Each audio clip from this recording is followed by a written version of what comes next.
Setelah kegiatan pembelajaran satu ini, diharapkan Anda dapat membedakan karakteristik akuntansi perusahaan dagang dengan akuntansi perusahaan jasa, mengidentifikasi transaksi yang terdapat pada perusahaan dagang, menjelaskan akun-akun pada perusahaan dagang, dan menganalisis transaksi pada perusahaan dagang, serta mengerjakan seluruh tugas dan latihan dengan penuh percaya diri dan jujur.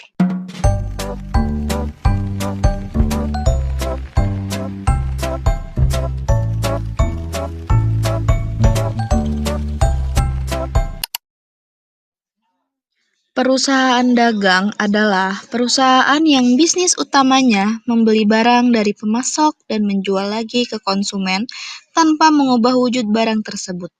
Sebagai contoh yang biasa kita temui adalah toko kelontong dan supermarket.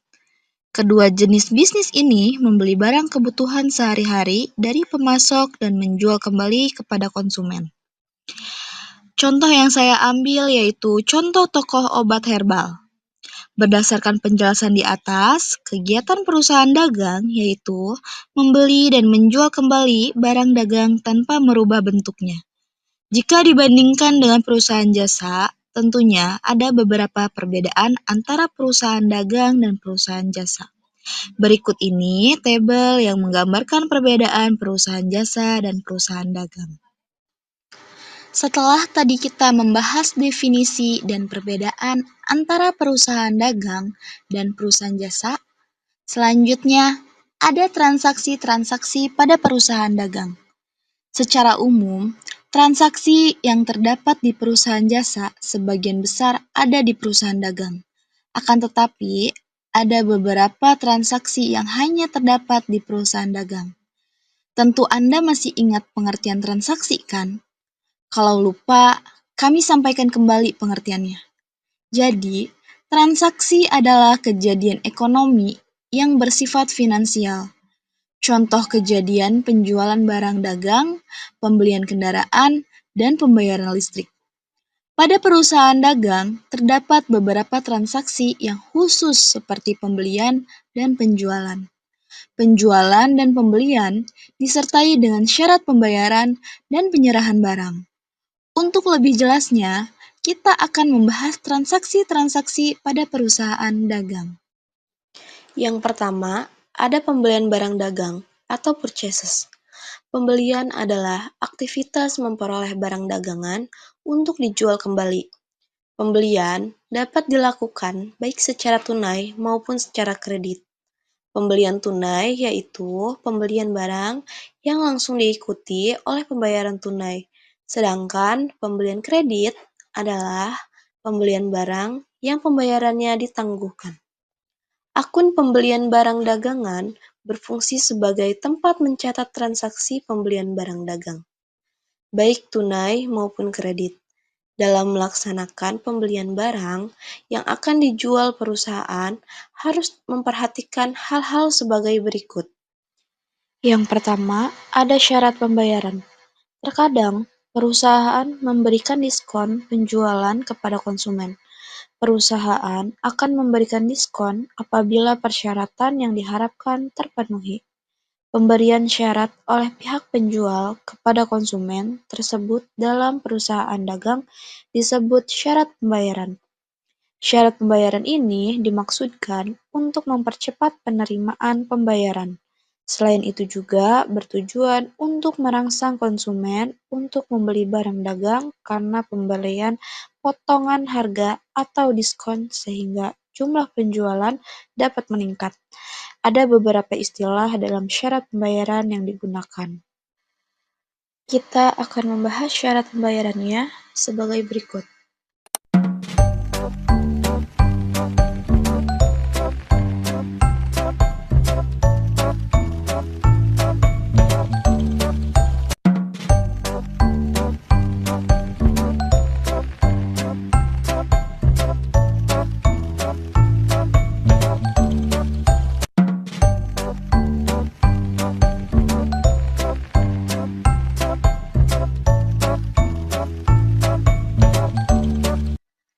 Yang kedua, ada syarat penyerahan.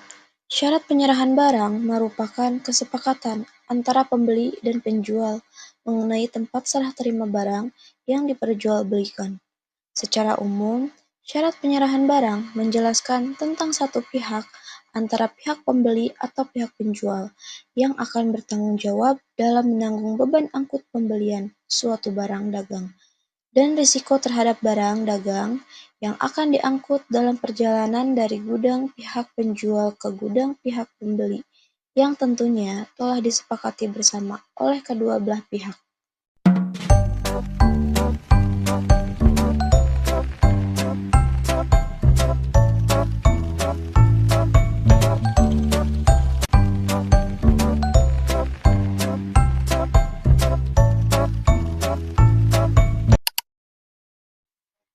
FOB atau Free On Board Shipping Point adalah merupakan syarat penyerahan barang di mana biaya angkut barang atau yang biasa disebut ongkos kirim serta tanggung jawab atas segala risiko terhadap barang dagang dalam perjalanan dari gudang penjual menuju ke gudang pembeli merupakan tanggung jawab pembeli.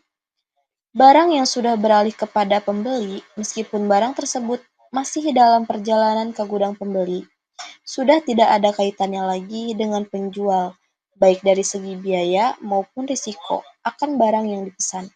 Saat barang dagang yang dipesan oleh pembeli sudah keluar dari gudang penjual, maka baik dari pihak penjual maupun pembeli dapat langsung melakukan pencatatan atau penjurnalan persediaan barang dagang dalam proses transaksi jual beli antara kedua belah pihak meskipun barang yang dikirim belum sampai ke gudang pembeli sekalipun. FOB atau Free On Board Destination adalah merupakan syarat penyerahan barang di mana biaya angkut barang atau disebut juga ongkos kirim dan tanggung jawab atas segala risiko terhadap barang dagang dalam perjalanan dari gudang penjual menuju ke gudang pembeli merupakan tanggung jawab penjual.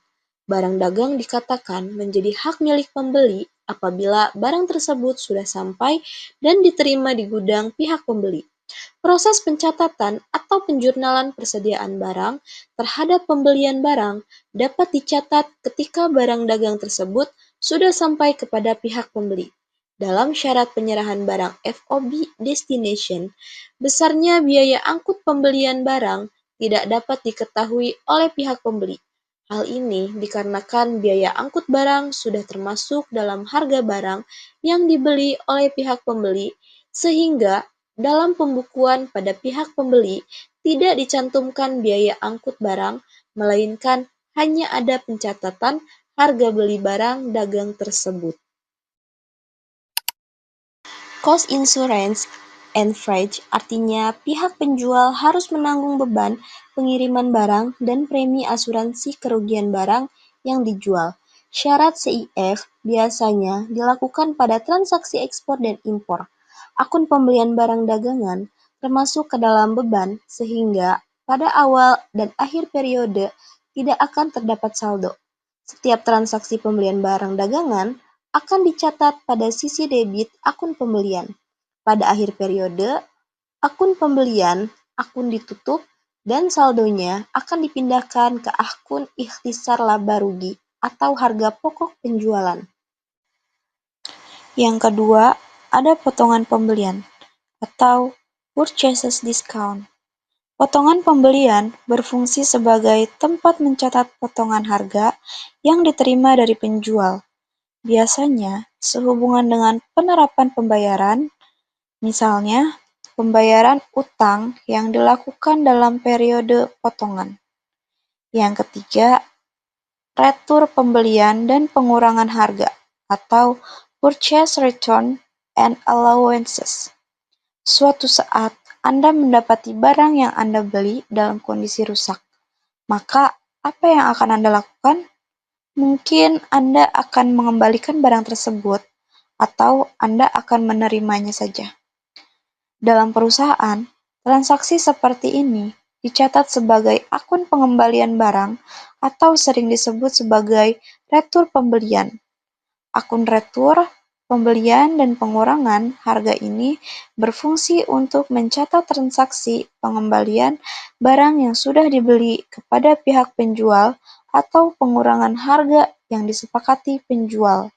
Misalnya, barang yang dibeli sebagian rusak. Yang keempat, ada beban angkut pembelian barang yang dibeli atau freight-in. Beban angkut yang menjadi tanggungan pembeli akan dicatat pada akun beban angkut pembelian di sisi debit dan akun kas di sisi kredit.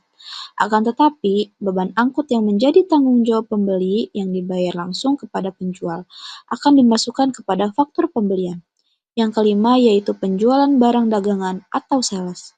Transaksi penjualan merupakan transaksi utama untuk memperoleh penjualan secara kredit.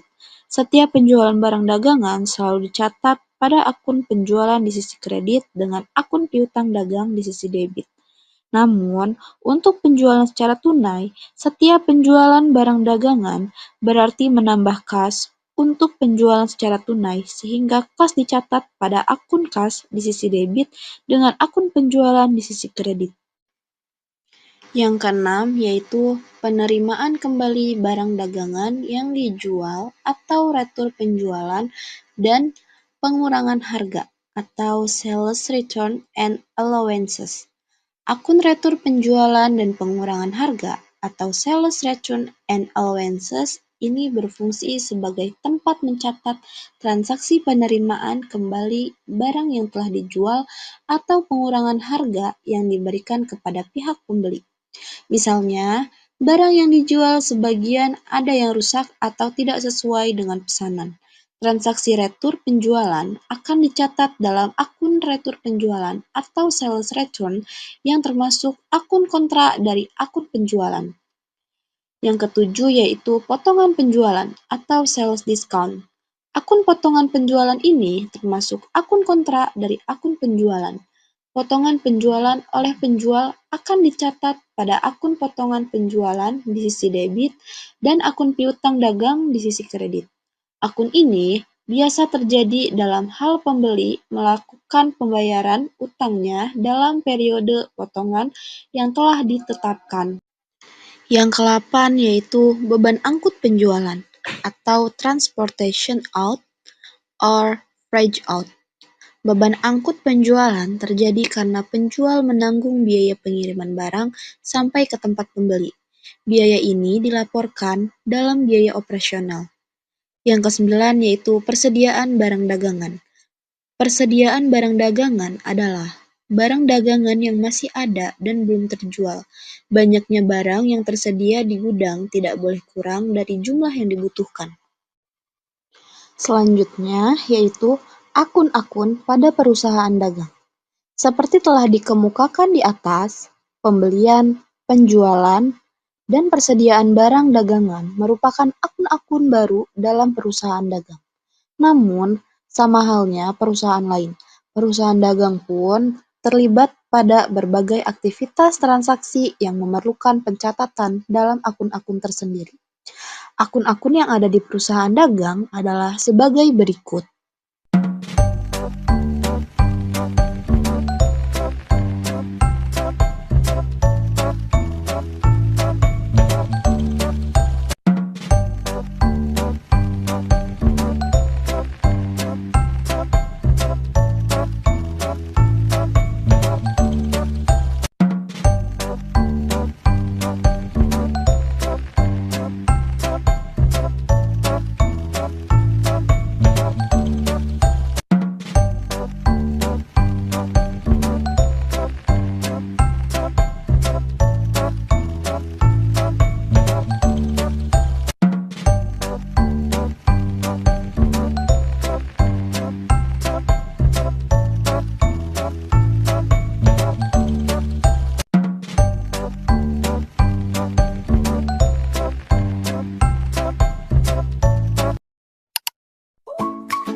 Pada perusahaan dagang, persediaan barang dagangan memiliki ciri barangnya dapat disimpan.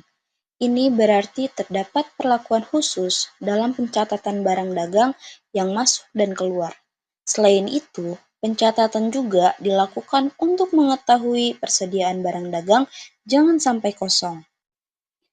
Yang pertama, metode pencatatan persediaan barang dagangan. Metode pencatatan persediaan barang dagang terdiri atas metode fisik atau physical inventory system dan metode perpetual atau perpetual inventory system. Pengertian kedua metode sebagai berikut. Yang pertama, metode fisik. Melakukan pencatatan mutasi atau perpindahan barang yang keluar maupun masuk tidak akan dicatat. Pencatatan barang dilakukan oleh perusahaan barang dagang melalui akun penjualan untuk transaksi penjualan barang dan akun pembelian untuk transaksi pembelian barang. Yang kedua, metode perpetual. Pencatatan barang dagang dilakukan secara terus-menerus, detail atau terperinci pada setiap transaksi yang terjadi dalam perusahaan barang dagang. Dalam metode ini, transaksi pembelian barang dagangan akan dicatat dengan mendebit akun persediaan barang dagangan sebesar harga beli atau harga perolehan. Sedangkan jika terjadi penjualan, akan dicatat dengan mengkredit akun persediaan barang dagangan sebesar harga pokoknya.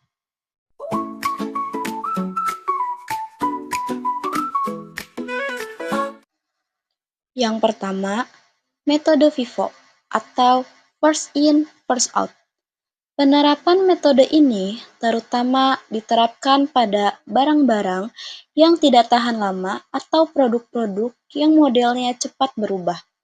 Oleh karena penerapan metode ini, maka saldo akhir menunjukkan barang yang dibeli terakhir sebab barang yang dibeli lebih awal akan dikeluarkan lebih awal juga. Penggunaan metode ini dalam menghitung nilai persediaan barang akan menghasilkan laba yang besar. Namun, penghitungan labanya kurang akurat. Contoh penerapan metode ini yaitu pada produk-produk makanan olahan di supermarket. Yang kedua, metode LIFO atau last in, first out.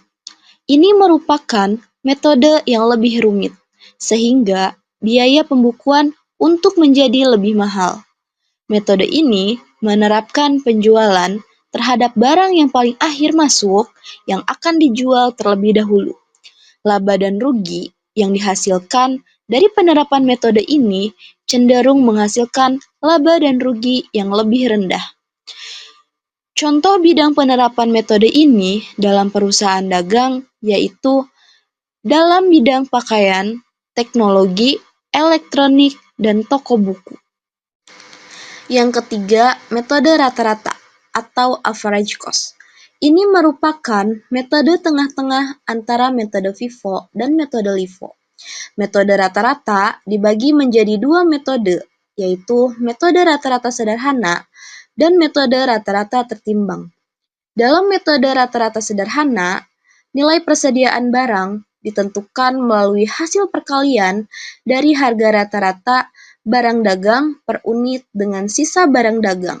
Sedangkan dalam metode rata-rata tertimbang, nilai persediaan barang dagang ditentukan berdasarkan perhitungan pada perkalian dari jumlah barang dagang yang tersedia dengan harga barang dagang rata-rata per satuan. Demikian pembahasan mengenai pengertian dan karakteristik perusahaan dagang. Semoga Anda dapat memahami mengenai seluk-beluk akuntansi perusahaan dagang.